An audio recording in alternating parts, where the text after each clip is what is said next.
mga meses ko dyan, kamusta naman ang inyong araw?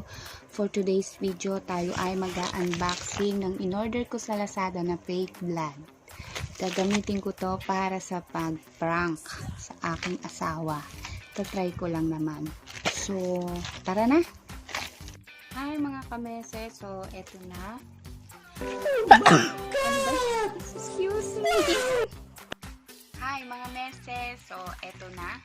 Kumuha na ako ng gunting para gupitin natin ito at i-unboxing na natin kung ano ba talaga yung kanyang itsura, yung texture, at kung maganda pa siya. Pero hindi ko muna syempre bubuksan yung isa sa ano na talaga sa prank na to.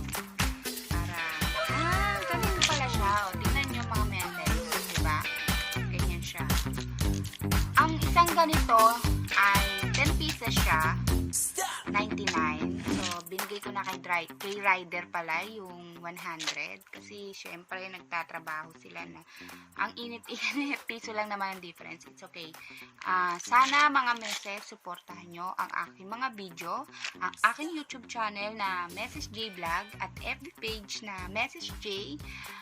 Please, subscribe na po kayo para ma-reach natin ang 1K followers. Sana po tulungan nyo ko. God bless. Bye-bye!